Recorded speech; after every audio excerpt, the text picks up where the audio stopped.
नमस्कार विद्यार्थियों, मेघराज गुरुकुल में आपका स्वागत है। और आज जो क्लास आपके लिए लेके आए हैं वो काफ़ी मजेदार और काफ़ी इंपॉर्टेंट होने वाली है, क्योंकि आपको बता दें जैसे अपन ने जो टॉपिक स्टार्ट किया था आपके वेन डायग्राम, जिसे बोलते हैं अपन वेन आरेख, उसकी सेकंड क्लास है। क्योंकि पहली क्लास में अपन बात कर चुके हैं तार्किक वेन आरेख के बारे में। आज हम कंप्लीटली बात करने वाले टाइप नंबर 2 में आपके सामने ज्योमेट्रिकल वेन डायग्राम, या फिर हिंदी में कहे तो ज्यामितीय वेन आरेख कह सकते हैं दोस्तों। तो आज जो क्लास हम स्टार्ट कर रहे हैं हम आपके सामने, वो है आपके सामने ज्यामितीय वेन आरेख। अब ज्यामितीय वेन आरेख में क्या होता है पहले प्रैक्टिकली अपन समझेंगे। तो इस प्रकार के प्रश्नों में एग्जाम में एक डायग्राम ड्रॉ करके दिया जाता है जिसमें ज्यामितीय आकृतियां होती है। भी वह ज्यामितीय आकृतियां आपको दी जाती है और ज्यामितीय आकृतियां आपके सामने होती है। जैसे मैं लूँ आपके सामने ज्यामितीय आकृतियां ले सकते हैं, जैसे त्रिभुज मान लो, ऐसा ले सकते हैं अपन। और त्रिभुज के साथ एक वर्ग ले लेते हैं, ये वर्ग ले लेते हैं, ये देखो यहाँ से ये वर्ग ले लिया अपन ने, ऐसा वर्ग दे दिया आपको। वर्ग के साथ एक वर्त ले सकते हैं अपन, देखो एक सर्कल ले लेते हैं अपन, देखिए एक सर्कल ले लेते हैं, देखो ये मैंने एक सर्कल ले लिया इस प्रकार से, ये ले लिया। इस प्रकार से तीन आकृति आपको दे रखी है, उनको गौर से देखिएगा। तो एग्जाम के अंदर क्या चेंजेज होता है वो भी आपको पहले बता देते हैं। एग्जाम के अंदर या तो इस प्रकार की तीन ज्यामितीय आकृतियां दी जाती है, तीन नहीं तो चार दी जाती है, या तो तीन दी जाती है फिर चार दी जाती है फिर दो दी जाती है। और एग्जाम में इसमें से 17 तरह की पॉसिबिलिटीज एग्जाम में पूछी जाती है। तो डायग्राम कैसा है क्या क्या है तो प्रैक्टिकली समझा देते हैं, तो गौर से देखिए आप। तो सबसे पहले जो वर्क आपको दिखाई दे रहा है इसका मतलब है गणित में पास। सब्जेक्ट तो अपनी मर्जी से कोई से भी ले सकते हैं, और यहाँ छोटे मोटे विलोम शब्द अपने काम आते हैं जो आपको ध्यान में रखने हैं। तो इसका मतलब है गणित में पास। त्रिभुज का मतलब है आपका हिंदी में पास, अपन कह सकते हैं। त्रिभुज जो आपको डिनोट कर रखा है इसका मतलब है हिंदी में पास, है ना, ये हो जाएगा आपका हिंदी में पास। और ये जो वर्ग आपको दिखाई दे रहा है इसका मतलब है आपका जीके में पास, तो ये हो जाएगा आपका जीके में पास। ठीक है, इनके नंबर डाल देता हूँ मैं, जैसे 40 है ना, ये 30 है, ये 20 ले लिया मैंने, है ना, और ये 10 ले लो, 8 ले लिया, 5 ले लिया और ये 3 ले लिया। इन नंबर अपनी मर्जी से अपने डाल दिया। ऐसा डायग्राम पेपर में बना आएगा, कोई टेंशन की बात नहीं है। और बोलेगा जो भी क्वेश्चन आपसे नीचे दिए जाएंगे उनके जवाब इस फोटो को देख के देने आपको। तो प्रैक्टिकली समझ लेते देखो क्या कह रहा है क्या नहीं कह रहा है। देखो जिनके विलोम शब्द बोल दे जाएंगे वो हट जाएंगे भी। जैसे पास का विलोम शब्द क्या होता है? फेल। कई बार बेरोजगार दे रहे हैं, बेरोजगार का विलोम शब्द क्या होगा? रोजगार। शिक्षित का क्या हो गया? अशिक्षित। शहरी का क्या हो गया? ग्रामीण। इस प्रकार से विलोम शब्द आपके काम आते हैं, और इस प्रकार के विलोम शब्दों की जो पॉसिबिलिटी एग्जाम में है वो आपको देखने को मिलती है। ठीक है, बिल्कुल सिंपल सी बात है, काफ़ी इजी है। ऐसा अपन कह सकते हैं आपके सामने, ऐसे विलोम शब्द आपको देखने को मिलेंगे। तो यहाँ पर अगर हम बात करें आपके सामने, तो देखो कुल और सिर्फ का मतलब समझ लेते हैं। जैसे मैं बोलूँ कुल पूरी क्लास लड्डू खाएगी, इस बात से आप समझे क्लास में जितने विद्यार्थी बैठे हैं वो सभी लड्डू खाएंगे और साथ में मैं भी खाऊंगा, ये तो कुल का मतलब हो गया। और मैं बोलूँ आपसे सिर्फ मैं ही लड्डू खाऊंगा, तो सिर्फ मैं ही लड्डू खाऊंगा इसका मतलब मैं अकेला ही लड्डू खाऊंगा, मेरे अलावा कोई और लड्डू नहीं खाएगा भैया, सिर्फ मैं ही लड्डू खाऊंगा। ये बात मैंने आपके सामने बोल दी, ये बिल्कुल सिंपल सी बात है। अब मैं यूँ कहूँ आपके सामने या प्रैक्टिकली कि यहाँ पर जो कुल शब्द का इस्तेमाल हो तो कुल में तो सारा आ जाता है भैया, और सिर्फ शब्द का इस्तेमाल होता है तो वहाँ पर अकेला आता है। तो सबसे पहले 6 क्वेश्चन वो लेने वाले हैं अपन जहाँ पर छोटे मोटे क्वेश्चन है, सिंगल लाइन वाले, बिल्कुल इजी पॉसिबिलिटी वाले। टोटल 17 पॉसिबिलिटीज बनी है। अगर 17 पॉसिबिलिटी आप अच्छे समझ लेते हो तो काफ़ी इजीली अप्रोच कर पाओगे और काफ़ी आसानी से एग्जाम में कर पाओगे। ठीक है, तो चलो देखिए पहला क्वेश्चन। तो पहला क्वेश्चन मैंने ये बोला, कुल गणित में पास विद्यार्थियों की संख्या बताइए। लैंग्वेज सुनते जाना क्वेश्चन की, बहुत प्यारी लैंग्वेज है। लैंग्वेज क्या कहती है? कुल गणित में पास विद्यार्थियों की संख्या बताइए। तो कुल गणित में पास वाले विद्यार्थी जो है आपके सामने हैं वो पूरा गणित इस वर्ग के अंदर आता है। तो कुल गणित में पास विद्यार्थियों की संख्या बताइए, ये पूछा आपसे। तो इनको जोड़ देंगे अपन, 30, 40, 5, 45 और 3 कितना होगा? 48। तो कुल गणित में पास विद्यार्थियों की संख्या होगी 48। आपका बिल्कुल सिंपल सी बात है। अगर कुल गणित में पास विद्यार्थियों की संख्या पूछिए तो वर्ग में जितने भी लोग आ रहे हैं वो सारे आ गए आपके सामने। अगर आपसे पूछे सिर्फ गणित में पास विद्यार्थियों की संख्या बताइए, तो सिर्फ गणित में पास विद्यार्थियों की संख्या की बात करें तो सिर्फ गणित वाला ये रहेगा आपका। तो सिर्फ गणित में पास विद्यार्थियों की संख्या कितनी हो जाएगी आपकी? 30 हो जाएगी। बिल्कुल सिंपल। सिर्फ गणित में पास विद्यार्थियों की संख्या कितनी होगी आपकी? 30। ये सिर्फ हो गया। तो सिर्फ मतलब सिर्फ गणित अकेला आएगा, बिल्कुल सिंपल सी बात है। तो सिर्फ और कुल में ये अंतर है। ऐसे कैसे 4 क्वेश्चन और होते हैं जिनको क्लियर करते हैं, पर देखिए आप, कुल हिंदी में पास विद्यार्थियों की संख्या बताइए। तो कुल हिंदी का मतलब त्रिभुज में जितने भी लोग आ रहे हैं वो सारे हिंदी में आ रहे हैं कुल में। तो 20 और 10 30 38, अरे कितना होगा? 41 होगा। तो कुल हिंदी में पास विद्यार्थियों की संख्या कितनी हो जाएगा आपकी? 41। अगर आपसे ये क्वेश्चन नहीं पूछे, पूछ ले सिर्फ हिंदी में पास विद्यार्थियों की संख्या बताइए, तो सिर्फ हिंदी में पास कितने होंगे? हिंदी में दे रखे हो, सिर्फ हिंदी में हो जाएंगे। हिंदी में कितने दे रखे हैं आपको? 20 दे रखे हैं। तो सिर्फ हिंदी में पास विद्यार्थियों की संख्या होगी आपके सामने 20। बिल्कुल सिंपल। तो ये हो गया आपका क्वेश्चन नंबर 4। और भी 2 क्वेश्चन और बनते हैं ऐसे छोटे वाले, वो देखो आप। ऐसा क्वेश्चन, कुल जीके में पास विद्यार्थियों की संख्या बताइए। तो कुल जीके में जितने लोग ये आ रहे हैं, जैसे मैं पेन ड्रॉ कर रहा हूँ, उसमें देखो आप इन सबको जोड़ना है आपको। तो 40 48 48 से कितना होगा 51 51 कितना होगा 56। तो कुल जीके में पास विद्यार्थियों की संख्या होगी आपके सामने 56। ये कुल जीके में पास विद्यार्थियों की संख्या आ गई। अब आपसे पूछे सिर्फ जीके में पास विद्यार्थियों की संख्या बताइए, तो सिर्फ जीके में पास विद्यार्थियों की संख्या की बात करें तो कितनी बच जाएगी 40। तो ये आ गया सिर्फ जीके में पास विद्यार्थियों की संख्या, बिल्कुल सिंपल और काफी इजीली। तो ये जो क्वेश्चन आपको दिखाई दे रहे थे ये सिंपल थे, सिंगल लाइन क्वेश्चन थे। अब 6 ऐसे क्वेश्चन पाते हैं जो डबल कंडीशन क्वेश्चन होते हैं, तो डबल कंडीशन क्वेश्चन लेते हैं देखो। तो अगले जो जगह जोड़ा आएगा वो अलग रहेगा और इनको गौर समझना। मैंने आपसे पहले भी कहा है, अगले क्वेश्चन में हमेशा कहेंगे कि जिनके विलोम शब्द बोल दे जाते हैं वो हट जाते हैं भी। तो क्वेश्चन की लैंग्वेज सुनो, देखो सुनो। ऐसे विद्यार्थियों की संख्या जो गणित और हिंदी में पास हुए हो लेकिन जीके में फेल हुए हो। ऐसे विद्यार्थियों की संख्या जो गणित और हिंदी में पास हुए हो लेकिन जीके में फेल हुए हो।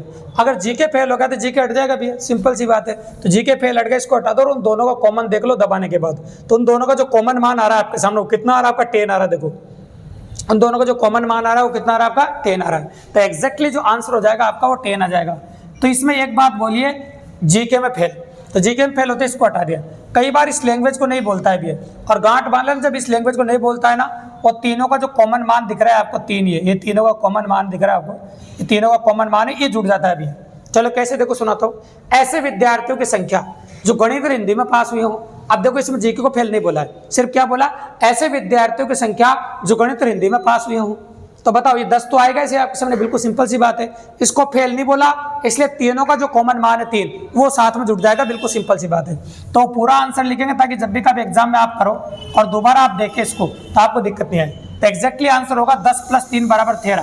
तो आपका आंसर हो जाएगा 10 + 3 = 13। ऐसे 4 क्वेश्चनों पर प्रैक्टिस करेंगे ताकि दिमाग में और बड़े क्लियर हो जाए आपके। तो लैंग्वेज सुनो। ऐसे विद्यार्थियों की संख्या जो हिंदी और जीके में पास हुए लेकिन गणित में फेल हुए।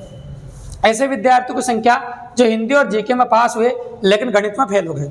ठीक है, तो हिंदी और जीके में तो पास हो गए लेकिन कहीं फेल हो गए गणित में। तो गणित फेल होते गणित को दबा दो और इन दोनों के बीच का कॉमन मान देख लीजिए। तो इन दोनों के बीच का कॉमन मान कितना हो गया आपका 8 हो गया। तो इन दोनों के बीच का जो कॉमन मान हो गया आपका वो 8 हो गया। ठीक है, आगे सुनो। ऐसे विद्यार्थियों की संख्या जो हिंदी और जीके में पास हुए हो। ऐसे विद्यार्थियों की संख्या जो हिंदी और जीके में पास हुए हो। तो 8 और 3 कितना हो जाएगा आपका 11। तो ये लिख दिया मैंने आपके सामने, 8 + 3 बराबर हो जाएगा आपके सामने 11।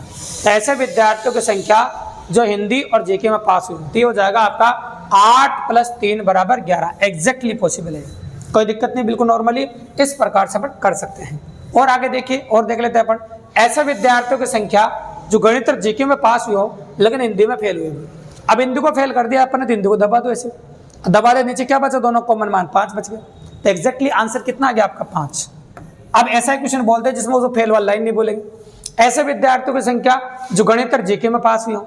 गणित और जीके में पास हुई हो, तो इन दोनों का जो कॉमन मान है वो कितना है 5, और इसको फेल नहीं बोला तो 3 एक्स्ट्रा जुड़ जाएगा। तो एग्जैक्टली आंसर होगा आपका 5 + 3 = 8।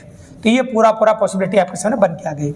अब ये 6 क्वेश्चन एक जैसे बने, उसी प्रकार से अगले 3 क्वेश्चन एक जैसे बनेंगे। अब क्वेश्चन रिपीट होंगे, बस लैंग्वेज बदल कर रिपीट होंगे।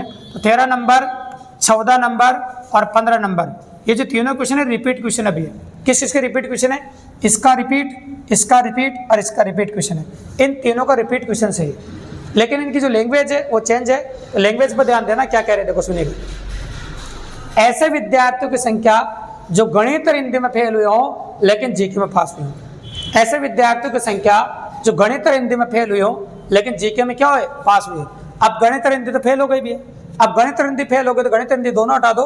तो बताइए इन ये क्या आ गया आपका, दोनों फेल हो गए, दोनों हट गए, तो बताओ क्या आ गया आपका 40। तो मैंने यही तो कहा आपसे, ऐसे विद्यार्थियों की संख्या जो गणित और हिंदी में फेल हुए हो लेकिन जीके में पास हुए हो। तो भैया जिनका विलोम शब्द बोल दिया जाता है वो हट जाता है। ये बात गांठ बांध लेना, पल्ले बांध लेना, क्वेश्चन सही करना हो तो। ये दोनों को अपन ने हटा दिया, तो बताओ क्या बच गया आपका 40। बिल्कुल सिंपल सी बात है। तो एग्जैक्टली पॉसिबल आपको देखने को मिला है, वो आंसर आ गया आपका 40। और आगे सुनाते, ऐसे विद्यार्थियों की संख्या जो हिंदी और जीके में फेल हुए हो, है ना, लेकिन गणित में पास हुए हो। अब इन दोनों में फेल हो गए तो दोनों हट जाएंगे, विलोम शब्द बोल दिए भैया। तो एग्जैक्टली क्या बच गया बताओ आपका आंसर 30। तो ये आ गया क्वेश्चन रिपीटेबल 30 आपका, बिल्कुल सिंपल बात है। और दिखाता हूं, ऐसे विद्यार्थियों की संख्या जो गणित और जीके में फेल हुए हो लेकिन हिंदी में पास हुई हूँ। गणित और जीके फेल हो गया, हिंदी में पास हो गया, इनको हटा दो। हटाने के बाद क्या बच गया आपके सामने? 20 बच गया। बिल्कुल सिंपल सी बात है। तो ये हो गया आपके सामने 20। ये काफी इजी और काफी आसानी से अपन कर पा रहे हैं। और देखिए आप, ऐसे विद्यार्थियों की संख्या जो तीनों विषयों में फेल हुए हों, है ना। तो क्वेश्चन नंबर 16 और 17 की पॉसिबिलिटी एक साथ बता रहा हूं मैं, तो गौर सुनिएगा। ऐसे विद्यार्थियों की संख्या जो तीनों विषयों में फेल हुए हों, तो भैया जब तीनों विषयों में फेल है तो तीनों को विलंब शब्द बोल दिए मैंने। जब तीनों को विलंब शब्द बोल दिए, तीनों हट गए, तीनों सब्जेक्ट हट गए, तो क्या बचा बताओ? 0। तो एग्जैक्टली आंसर हो गया आपका 0। तो ऐसे विद्यार्थियों की संख्या जो तीनों विषयों में फेल हुए हैं, तो आंसर आ गया आपका 0। अब आते हैं अपन, ऐसे विद्यार्थियों की संख्या जो तीनों विषयों में पास हुई। ऐसे विद्यार्थियों की संख्या जो तीनों विषयों में पास हुई हूं, ऐसा कह सकते हैं। तो ऐसे विद्यार्थी आपको बताने जो तीनों विषयों में पास हुए, मतलब तीनों का जो कॉमन मान है वो आपका आंसर आ जाएगा। तो बताइए तीनों का कॉमन मान क्या है आपका? 3। जब हम तीनों का कॉमन मान 3 है तो आपका आंसर कितना आ गया बताओ? आपका बिल्कुल सिंपल सी बात है, तो आपका आंसर आ गया 3। इस प्रकार से ज्योमेट्रिकल वेन डायग्राम होता है। अब आपके मन में एक सवाल उत्पन्न होगा, सर पेपर में जो क्वेश्चन आएगा आपने ये तो बता दिया कंप्लीटली 17 पॉसिबिलिटीज बनती है, इनमें से या तो 1, 2 या 3 क्वेश्चन आपसे पुटअप किया जा सकते हैं। यह बात तो आपको समझ में आ गई। लेकिन पेपर में परिवर्तन क्या देखने को मिलेगा? तो पेपर में देखने को मिलेगा आकृतियां 3 की जगह 4 हो सकती है, 4 भी हो सकती है, 3 भी हो सकती है, ऐसा हो सकता है। आकृतियां 2 से लेकर 4 तक हो सकती है, ऐसा परिवर्तन पहला। और दूसरा परिवर्तन जो अपन ने पास फेल यूज किया है, इसके बेरोजगार, ग्रामीण, शिक्षित, है ना, ऐसे शब्दों का इस्तेमाल किया जा सकता है। उनके भी विलोम शब्द बोलते हुए हट जाएंगे तो काफी इजीली क्वेश्चन कर सकते हो। कौन भाषा बोलता है, जैसे अंग्रेजी बोलने वाले, नहीं बोलने वाले, उसके विलोम हो गए। इस प्रकार की पॉसिबिलिटी आपको देखने को मिलेगी। अब आप सोच रहे होंगे सर ये भी बताइए कि पेपरों में इस प्रकार के प्रश्न कैसे कैसे आए। अरे एक ही वीडियो के माध्यम से कंप्लीट कर देंगे भैया, इसलिए वीडियो को स्किप मत करना। 100% आप एंड तक पूरा देखेगा, मजा आ जाएगा, ये गारंटी है मेरी, ठीक है। इस बात को विशेष तौर से ध्यान रखेगा, है ना। तो अपन ने बात करी आपसे ना कंप्लीटली 17 पॉसिबिलिटीज की। अब बताते हैं पेपर में कैसे कैसे क्वेश्चन पूछे जा सकते हैं, किस प्रकार के प्रश्न एग्जाम में आ सकते हैं और कैसे आए हैं, तो उनके बारे में बात करते हैं। देखो पहला क्वेश्चन स्क्रीन पर दिखाई दे रहा होगा, गौर से देखो आप। फर्स्ट क्वेश्चन स्क्रीन पर दिख रहा है, उसको नोटिस करो आप। नीचे देगा आरेख में से उस क्षेत्र को ज्ञात कीजिए जो नियुक्त शिक्षक विकसित व्यक्तियों के उस भाग को निरूपित करता है जिनकी नौकरी पक्की नहीं है ना। नियुक्त शिक्षित, नियुक्त भी आ गया साथ में, देखो नियुक्त भी लेना है, शिक्षित भी लेना है ना। लेकिन क्या बोला? जिनकी नौकरी पक्की नहीं है। ये तो नौकरी पक्की नौकरी वाले लोग हैं, तो पक्की नौकरी लोगों को हटा देंगे अपन। तो पक्की नौकरी वाला तो ये देखो, पक्की नौकरी वाले त्रिभुज है। पक्की नौकरी वाला कौन है बताओ? त्रिभुज। तो देखो इनको तो मना ही कर दिया, पक्की नौकरी वालों को, तो त्रिभुज को बिल्कुल हटा दो, है ना। अब हम देख लेंगे इन दोनों का कॉमन मान कौन सा है, शिक्षित और नियुक्त का। तो शिक्षित और नियुक्त का जो कॉमन मान है वो क्या बताओ? इसको हटाने के बाद तो इनका कॉमन मान क्या दे रखा है आपको? बी दे रखा है। लेकिन इसमें जो ऑप्शन है उनको भी देखना पड़ेगा भी। ऑप्शन देखने के हिसाब से आपको आगे वाला और पीछे वाला, जैसे बी तो लेना ही है ना, बी तो आएगा इसे आपका। बी के साथ साथ वो भी लेने पड़ेंगे आपको, जैसे आगे और पीछे, जैसे ये वाला भी। बस त्रिभुज वाले नहीं लेने आपको ना। इनका जो कॉमन मान देखो, ये कॉमन मान है दोनों का, नियुक्त का इसका, है ना। ये डी भी कॉमन मान है इसका। तो बी और कौन है बताओ? डी। क्या जगह? बी और डी, ये दोनों का कॉमन मान है, क्योंकि त्रिभुज तो लेना ही नहीं आपको। एग्जैक्टली आंसर आ गया आपका बी और डी, बिल्कुल सिंपल और काफी इजीली। तो इस प्रकार के क्वेश्चन आपको पेपर में देखने को मिलेंगे। अभी बोल रहे थे आपको पेपर कैसे क्वेश्चन पुटअप किए जाते हैं, तो इस प्रकार किए जाते हैं। मल्टीपल क्वेश्चन भी आते हैं, एक से अधिक भी पूछे जाते हैं, उनके बारे में चर्चा करेंगे, बस देखते जाइए आप। जैसे ये क्वेश्चन आपको स्क्रीन पर दिखाई दे रहा है, इसको गौर से देखिए। इस क्वेश्चन में 2 से लेकर 6 तक, मतलब 5 क्वेश्चन है टोटल कंप्लीटली आप देखेंगे तो, और 5 क्वेश्चन का जवाब देंगे अपन। और फोटो ऑप्शन स्क्रीन पे है, इसमें भारतीय का फोटो है, ये नाटककार का है, और एक कर्षक का फोटो है। मतलब 3 तरह की पॉसिबिलिटीज हैं, और इसमें टोटल 5 क्वेश्चन पूछे गए आपसे। चलो अब क्वेश्चनों पर ध्यान देते हैं। दूसरा क्वेश्चन क्या कहता है? ऐसे कितने खिलाड़ी है जो कलाकार भी है लेकिन डॉक्टर नहीं है? भैया डॉक्टर को मना कर दिया, तो डॉक्टर को मना कर दिया, हाँ कर्षक, देखो डॉक्टर तो क्या ऐसे बोला, ऐसे कितने खिलाड़ी है जो न कलाकार है और न डॉक्टर है। कलाकार को मना कर दिया और डॉक्टर को भी मना कर दिया। अगर हम बात करें आपके सामने, तो ये कर्षक नहीं है भी, डॉक्टर है। अरे गलती से कर्षक लिख दिया इसने, नहीं फोटो दूसरा आ गया है उसका, हाँ फोटो दूसरा, कलाकार वाला फोटो नहीं है, क्वेश्चन दूसरा आ गया। कहने के बाद इसको ड्रॉप कर देते हैं अपन, क्योंकि इसमें जो फोटो है इसका फोटो अलग था, और फोटो ये मान दो इसके हिसाब से जो क्वेश्चंस हैं वो इसके नहीं हैं।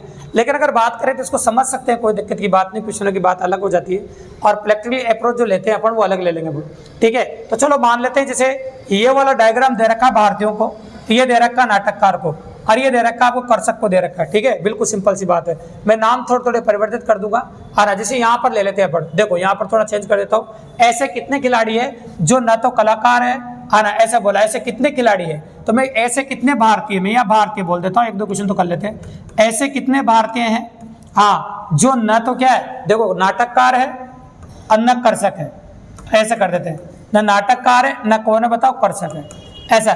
कर्षक और नाटककार दोनों नहीं है, यूँ समझ लो आप, ठीक है। तो कर्षक भी नहीं है और नाटककार भी नहीं, सिर्फ भारतीय भारतीय हैं। तो भारतीय भारतीय कौन है बताओ, भारतीय को अगर डिनोट किया जाए तो भारतीय का क्या आ जाएगा बताओ, 1 नंबर। तो आपका एग्जैक्टली आंसर इस क्वेश्चन का 1 नंबर आ जाएगा। इस प्रकार क्वेश्चन डिनोट किया जा सकता है, इस प्रकार के प्रश्न एग्जाम में आ सकते हैं भी। तो आपको फोटो को देखना है, उसके बाद से जवाब देना है। यह फोटो किसी और क्वेश्चन का है, इसलिए अपन इसके पुटअप क्वेश्चन नहीं कर सकते, ठीक है ना भाई। अगला क्वेश्चन देखो और देखिए आप, दिए गए रेखा चित्र में आयत महिलाओं को प्रकट करता है, त्रिभुज पुलिस के सब इंस्पेक्टर को प्रकट करता है और वर्ग स्नातकों को प्रकट करता है। किस अंक का सेक्टर उन महिला सब इंस्पेक्टर को प्रकट करता है जो स्नातक नहीं है। भाई स्नातक को मना कर दिया, और स्नातक को कौन दर्शा रहा, देखो आप, वर्त स्नातक को प्रकट करता है। जो वर्त है ना वो स्नातक को दर्शा रहा है, ये मान लो। तो वर्त जो है ना वो स्नातक को दर्शाता है, ठीक है भाई। अब आपको वो बताना है जो दोनों का कॉमन मान हो लेकिन वर्त में नहीं आता हो। तो दोनों का कॉमन मान कितना दिखाई दे रहा है आपको, 9 दिखाई दे रहा है, देखो। तो एग्जैक्टली जो आंसर आ जाएगा वो कितना आ जाएगा आपका, 9 आ जाएगा। तो आपका आंसर हो गया 9। बिल्कुल सिंपल है, काफी इजीली करते हैं क्वेश्चन नंबर 7 का जवाब। और आगे दिखाते हैं, गौर से देखिए। अगला क्वेश्चन देख रहा है आपको, देखो पॉसिबिलिटी बात करें, देखो सुनो, इसमें क्या दे रखा है, निम्न आरेख में त्रिभुज डॉक्टरों को, वर्ग खिलाड़ी और आयत सरकारी कर्मचारियों को दर्शाता है ना। तो उपयुक्त आरेख के आधार पर कितने सरकारी कर्मचारी खिलाड़ी भी है, कितने सरकारी कर्मचारी खिलाड़ी भी है। देखो अब देखो कितने सरकारी कर्मचारी खिलाड़ी भी है, तो सरकारी कर्मचारी भी होना चाहिए और साथ में खिलाड़ी भी होना चाहिए, है ना। अब सरकारी कर्मचारी और खिलाड़ी, आप जानते हैं खिलाड़ी को दर्शा रहा है, ये सरकारी कर्मचारी को दर्शा रहा है। अगर हम दोनों का कॉमन मान देखें, पहले तो अगर तीनों का कॉमन की बात करें, जो तीनों में आ रहा हो, तो तीनों में कौन सा आ रहा है बताओ आपका, तीनों में 6 आ रहा है। देखो ये 6 तीनों में दिखाई दे रहा है, अगर आप गौर से देखो दिख रहा है 6, तो 6 तो तीनों में आ रहा है। लेकिन तीनों का क्यों बात करें, क्योंकि डॉक्टर को मना नहीं किया ना अपन को, इसलिए अपन को 6 काम लगेगा। अब बताओ दोनों का कॉमन मान देख लेते हैं अपन, है ना। तो देखो ये डॉक्टर को मना नहीं किया, सरकारी कर्मचारी है, और एक खिलाड़ी, इन दोनों का जो कॉमन मान आ रहा है वो कितना आ रहा है, 19 आ रहा है, 19 आ रहा है। और अपन को किसका मना नहीं किया बताओ, अपन को इसको मना नहीं किया, तो 6 जोड़ना पड़ेगा, तो आंसर कितना हो जाएगा 25। तो जल्दबाजी में 19 मत कर देना भैया, क्योंकि आपसे किसको मना नहीं किया गया, उसको मना नहीं किया तो वो लेना पड़ेगा। तो एग्जैक्टली आंसर कितना हो जाएगा आपका 25। बिल्कुल सिंपल और काफ़ी इजीली। इस प्रकार से अपन ने 17 पॉसिबिलिटीज आपको बताई है, उसके आधार पर भारत के किसी भी एग्जाम में कोई भी क्वेश्चन आया हो उसको चुटकियों में काफ़ी इजीली कर सकते दोस्तों। आपको अगर वीडियो पसंद आया और अच्छा आया हो तो चैनल को सब्सक्राइब करो दोस्तों, लाइक करो, शेयर करो, और अपने और दोस्तों को बताओ कि किसी प्रकार बेहतरीन क्लास हम रोजाना आपके लिए लेके आते रहे दोस्तों। धन्यवाद।